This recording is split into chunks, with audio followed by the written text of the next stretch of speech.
Good evening. The news summary for this Sunday, 16th August. The Seychelles Maritime Security Authority (SMSA), together with owners and operators of small watercrafts, are in the process of proposing new measures to reinforce safety standards in inshore waters. Representatives of both parties will hold consultative meetings on Pralin and Nadig next week.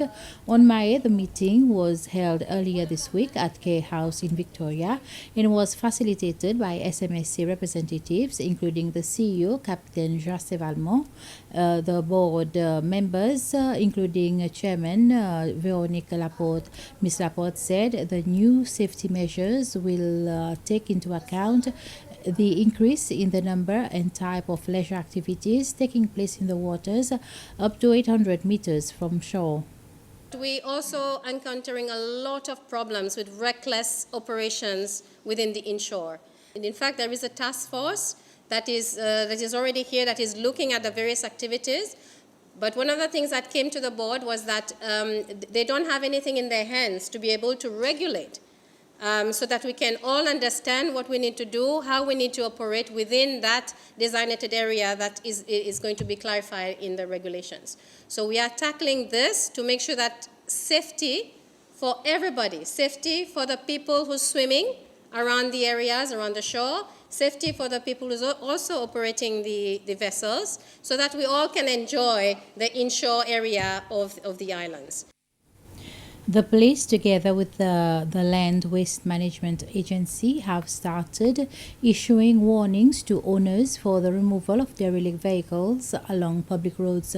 An agreement was signed on Friday between the two parties for a grant of 550,000 rupees to remove derelict vehicles on Maé and Pralin.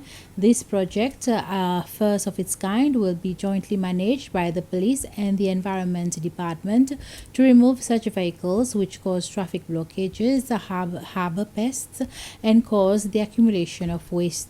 The police says they will follow all procedures stipulated by the law to inform the last owners of such vehicles to remove their property and prosecute those who refuse to do so. It is estimated that there are more than 50 derelict vehicles across Maé and Pralin. The construction of the SBC house is now scheduled to be completed next year instead of this year as originally planned.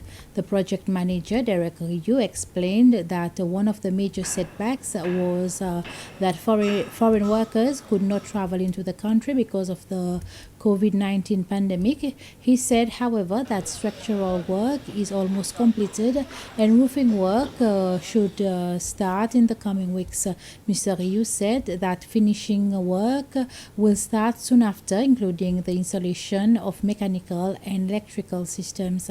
SBC House is being constructed on the grounds of the former Radio Cecil site at Unionville. It is a donation from the Chinese government at a cost of 240 million rupees. We have completed most 95% of all building structure in terms of concrete works. So next step in the project now is to put on the roof and do all the finishing works in terms of block work. But we are having, in terms of finishes work, we are having quite a bit of delays because we don't have our specialist workers in terms of masonry. With this COVID situation, we can't bring them in.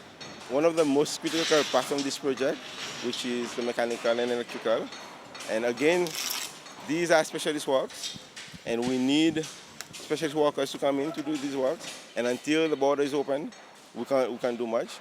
Right now, the program is for us to start this particular work is by this September.